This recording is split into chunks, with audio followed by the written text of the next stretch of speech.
L'été approche à grands pas avec souvent l'envie de perdre du poids afin de se sentir mieux dans ses vêtements plus légers. En tant que coach en nutrition et bien-être depuis plus de 18 ans, j'ai compilé pour vous mes 10 conseils afin de perdre du poids avant l'été, mais pas que. Pourquoi pas que? Parce qu'il est essentiel de garder une vision à long terme afin de ne pas reprendre le poids perdu par la suite. J'ai depuis plus de 18 ans mes clients à perdre du poids de façon durable en prenant soin d'elles. Et les conseils que je vous donne ici sont également pour que vous preniez soin de vous et pas que vous soyez juste fixé sur un poids sur la balance. Alors, êtes-vous prête à découvrir mes 10 conseils? Si oui, restez avec moi jusqu'à la fin de cette vidéo parce que tous les conseils sont importants. Commençons par le premier conseil, adopter une alimentation équilibrée. Tout d'abord, adopter une alimentation équilibrée pour la vie, pour prendre soin de vous et pas juste pour perdre du poids. Oubliez tout ce qui est régime strict qui vous affame et vous font reprendre du poids par la suite parce que vous allez arrêter et vous aurez perdu toutes les bonnes habitudes que vous avez mis en place. J'ai moi-même fait dans mon passé de régime beaucoup de tentatives de régime strict avec effet yo-yo. Ce n'est pas ce que je vous conseille. Il vaut mieux adopter dès maintenant une alimentation équilibrée que vous allez pouvoir garder pour la vie. La différence entre la période de perte de poids et la période de stabilisation est plus une question de quantité de nourriture que vous allez consommer que de la qualité de celle-ci. Donc, le but est de rééquilibrer votre alimentation pour la vie avec une réduction légère au niveau de vos calories pendant le temps que vous souhaitez perdre du poids. Ayez une alimentation variée qui est riche en fruits, en légumes, en protéines maigres et en bons gras. On ne va rien supprimer dans un rééquilibrage alimentaire, on va juste apporter par rapport à vos besoins, aux besoins de votre corps. Ça va vous permettre de perdre du poids de manière durable tout en apportant à votre corps les nutriments dont il a besoin pour être en pleine forme. Donc fini les régimes où on se met à se priver de manière extrême, où on se sent pas bien, on se sent fatigué, on est souvent de mauvaise humeur. C'est pas le but. Même si vous voulez perdre du poids pour un objectif qui est court terme comme l'été, faites-le cette fois-ci de la bonne manière. Si vous ne l'avez pas encore téléchargé, je vous conseille d'aller vous procurer mon guide de 10 conseils pour perdre du poids qui est accompagné d'un dossier complet de perte de poids avec différents types de mesures. Je vous mettrai le lien en description.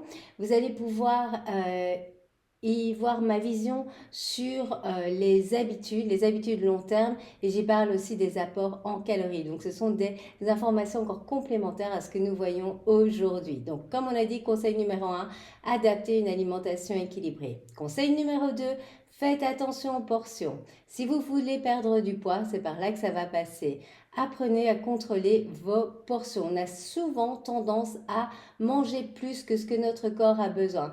D'ailleurs, regardez un petit peu la taille de l'estomac.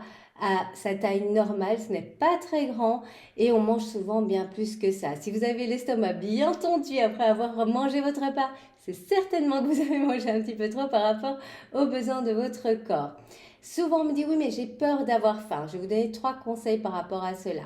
Assurez-vous d'avoir une assiette bien équilibrée. C'est simple, l'assiette équilibrée, la moitié de votre assiette devrait être des légumes à mâcher qui vont vous apporter cet effet satiété.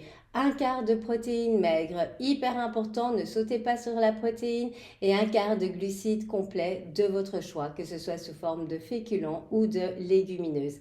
Si vous avez une assiette bien équilibrée par rapport à vos besoins, vous n'aurez pas faim. Bien sûr, il faut prendre également le temps de bien mâcher chaque bouchée et de manger doucement pour laisser le temps à la satiété de se mettre en place. Il lui faut le temps. Si vous mangez votre repas en 5 minutes, elle n'a pas eu le temps de s'installer et vous avez l'impression d'avoir encore faim, alors que si vous patientez, vous voyez très bien qu'il ne s'agit plus de faim.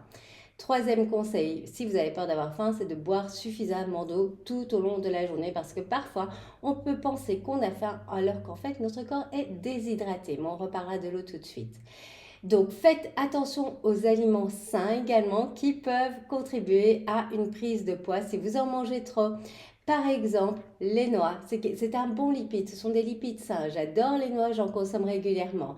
Mais il faut savoir que, par exemple, 15 grammes d'amandes toute petite portion va vous apporter presque 100 calories. Si vous prenez une grosse poignée, un gros bol de noix, vous pouvez atteindre les 500-600 calories facilement parce que 100 grammes de noix, c'est 600 calories. Donc ce n'est pas parce que ce sont des aliments sains qu'ils ne sont pas caloriques. Si vous souhaitez perdre du poids, il faut faire attention à vos portions. Conseil numéro 3, buvez beaucoup d'eau. N'oubliez pas de vous hydrater. Je vous le répète encore et encore et encore. Et l'eau, c'est vraiment la base de votre bien-être, de votre nutrition. L'eau est essentielle pour éliminer les toxines du corps et maintenir un métabolisme optimal. Elle intervient dans tellement de facteurs au niveau de notre corps. Et en plus, c'est tellement facile à faire. Donc, buvez votre eau. Essayez de boire au grand minimum 8 verres d'eau par jour. Donc, au minimum entre 1,5 litre à 2 litres d'eau par jour, hors activité physique. Si vous faites du sport, vous avez besoin de plus d'eau. Si vous avez un fort surpoids, vous avez besoin de plus d'eau. Si vous vivez dans un pays où il fait très chaud, vous avez besoin de plus d'eau. Donc ce sont juste des conseils de base qu'il va falloir ensuite adapter à vous. Conseil numéro 4, bougez régulièrement. Pas besoin de vous inscrire à la salle de sport si c'est quelque chose qui ne vous dit rien. Trouvez une activité physique que vous aimez et faites-en une vraie habitude de vie, une habitude quotidienne.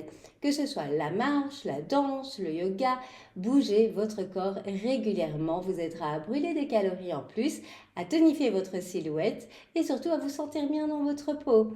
Attention, on ne mange pas toutes les calories qu'on pense avoir brûlées pendant l'activité physique. Souvent, on surestime le nombre de calories que l'on va brûler pendant une session de sport parce qu'on s'est donné à fond, c'était intense, on se dit j'ai dû brûler plein de calories et alors on va se faire un extra en cas bien copieux qui va en fait annuler les calories qui ont été brûlées et parfois même rajouter des calories.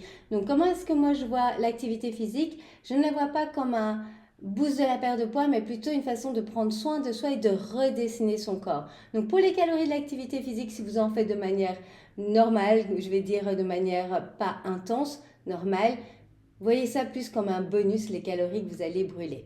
Conseil numéro 5, privilégiez les collations saines. Évitez les grignotages malsains, optez pour des collations nutritives comme les fruits, les légumes crus et quelques noix également. Attention quantité. Et n'oubliez pas d'y inclure une source de protéines. Trop souvent encore, je vois des encas sans apport en protéines. Votre corps en a besoin. Un bon encas contient de la protéine et des glucides ou également des lipides. Ça va vous aider à avoir une meilleure satiété si vous allez mettre un apport en protéines dans votre encas. Ça va vous aider à contrôler votre appétit et à éviter les fringales. Donc, qu'est-ce que ce serait une protéine pour l'encas? Un yaourt protéiné. Quand je dis protéiné, c'est simplement qu'il contient bien de la protéine. Vous avez des yaourts qui, pour une portion, vous apportez 10 grammes de protéines. Ça, c'est vraiment top. Vous avez les skyrs et ses dérivés. Donc, simplement regardez les étiquettes, mais ça peut être aussi des œufs durs, ce que vous aimez. Aussi, planifiez votre encas pour éviter justement de grignoter pendant la journée. Un encas planifié est un petit repas, ce n'est pas du grignotage et ça va vous permettre ainsi de ne pas vous retrouver dans une situation où vous avez super faim et donc du coup vous risquez d'avoir du mal à faire des choix sains. Donc je préfère nettement que vous mettiez un encas dans l'après-midi que de le sauter puis d'arriver au repas en ayant super faim et en mangeant plus que ce que vous n'avez besoin. Je vous conseille de faire vos encas vous-même. Ça va être tellement plus simple. Vous savez exactement ce que vous mettez dedans et ça va vous permettre de manger des choses gourmandes sainement. Vous pouvez retrouver plein d'idées de recettes simples et gourmandes sur mon blog. N'hésitez pas à aller voir cela. Je vous mettrai également le lien. Conseil numéro 6, limiter les sucres ajoutés. Alors, il faut savoir qu'ils sont cachés partout. Donc, il faut les réduire au maximum. Ils peuvent être cachés dans les boissons, dans les desserts, dans les aliments transformés, parfois dans des aliments salés. Enfin, c'est juste incroyable tout ce sucre. Donc, privilégiez plutôt des alternatives naturelles. Encore une fois, le mieux est de cuisiner vous-même parce que du coup, vous savez ce que contient votre préparation. Et si vous allez mettre par exemple du sucre dans une préparation, vous pouvez en mettre en moindre quantité, mettre du sucre de coco. Voilà, c'est toujours bien mieux. Et vous pouvez également préparer à l'avance pour plusieurs jours avec la méthode du meal prep pour gagner du temps en cuisine. J'adore, je recommande. Conseil numéro 7, gérez votre stress. Un autre aspect souvent négligé de la perte de poids, c'est la gestion du stress qui peut entraîner une prise de poids en augmentant la production de cortisol qui est une hormone qui favorise le stockage de graisse et qu'on ne veut absolument pas. En plus de ça, quand on est stressé, on a tendance à se retourner vers la nourriture pour se faire du bien et donc c'est quelque chose qu'il faut apprendre à éviter. avec le temps, vous allez y arriver, c'est vraiment de la pratique. Mais agissez en amont, prenez du temps pour vous détendre chaque jour, que ce soit en méditant, en pratiquant le yoga, en prenant un bon bain relaxant ou en prenant simplement quelques instants pour respirer profondément et vous détendre. Ça peut être des mini-pauses pendant la journée qui vont faire que à la fin de la journée, vous ne serez pas à plat, vous ne serez pas vidé par le stress de la journée. La respiration profonde, c'est ce qui prend le moins de temps et qui va avoir les effets les plus rapides. Testez, vous verrez, c'est juste incroyable. Et ne sous-estimez surtout pas la puissance des pratiques simples. Conseil numéro 8, après le stress, on va prioriser le sommeil. Ne sous-estimez pas l'importance du sommeil. Essayez de dormir au moins 7 à 8 heures par nuit pour permettre à votre corps de se reposer et de récupérer. Et essayez également de vous coucher et de vous lever aux mêmes heures tous les jours afin de créer une routine. Votre corps aime beaucoup cela et vous allez avoir ainsi un sommeil de meilleure qualité. Conseil numéro 9, soyez patiente et indulgente avec vous-même. Rappelez-vous que perdre du poids prend du temps, alors soyez patiente avec vous-même. Oui, vous pouvez vous alléger encore avant l'été, mais arriver à votre objectif final et puis surtout installer de bonnes habitudes saines de manière durable va prendre plus de temps, c'est clair. Ne vous découragez pas si les résultats ne sont pas immédiats.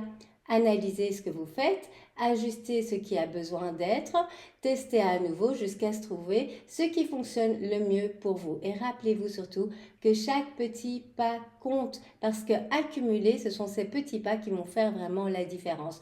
On ne cherche pas la perfection, on cherche la progression. Et enfin, le 10e conseil qui est cultiver la confiance et l'amour de vous. Perdre du poids, ce n'est pas seulement une question de chiffres sur la balance, c'est aussi une question d'estime de soi. Apprenez à vous aimer et à vous accepter déjà tel que vous êtes aujourd'hui avec vos forces et vos faiblesses. Vous êtes humaine. Faites-vous plaisir en vous habillant des vêtements qui vous mettent en valeur et entourez-vous de personnes qui vous soutiennent et vous encouragent dans votre démarche. Vous êtes une personne belle, unique, peu importe votre poids ou votre silhouette. Apprenez à vous aimer déjà tel que vous êtes et vous allez voir que rien que cela va vous permettre de rayonner cet été. Et au plus vous allez vous aimer déjà aujourd'hui pour la personne que vous êtes, au plus facile il sera de faire des choix au niveau alimentaire et au niveau de vos habitudes pour créer cette perte de poids. Nous allons résumer les 10 conseils du jour. Il y a également une retranscription de tous ces conseils sur mon blog dont le lien est en description. Donc, les 10 conseils. 1. Adoptez une alimentation équilibrée. 2. Faites attention aux portions. 3. Buvez beaucoup d'eau. 4. Bougez régulièrement. 5. Privilégiez les collations saines. 6. Limitez les sucres ajoutés. 7. Gérez votre stress. 8. Priorisez le sommeil. 9. Soyez patiente et indulgente envers vous-même. Et 10. Cultivez la confiance et l'amour de vous. Tous ces conseils vont vous aider à perdre du poids d'ici l'été, mais perdre du poids pour de bon pour les mois à venir, pour les années à venir, afin que vous puissiez stabiliser le poids perdu. C'est important de garder cette vision à long terme. En tout cas, j'espère que ces conseils vous auront été utiles pour perdre du poids avant l'été, mais surtout pour adopter de bonnes habitudes pour le restant de votre vie. N'oubliez pas que le plus important, c'est de prendre soin de vous, de votre santé et que les résultats viendront avec le temps et la persévérance. Si vous avez des questions, n'hésitez pas à me les laisser en commentaire ou à m'envoyer un message privé. Si vous avez apprécié ce partage, faites-le moi savoir et pensez également à vous abonner pour voir mes prochains partages. Restez motivés, croyez en vous-même et n'oubliez pas que chaque petit pas vous rapproche de vos objectifs. Je vous dis à bientôt et d'ici là, prenez soin de vous. Bye bye.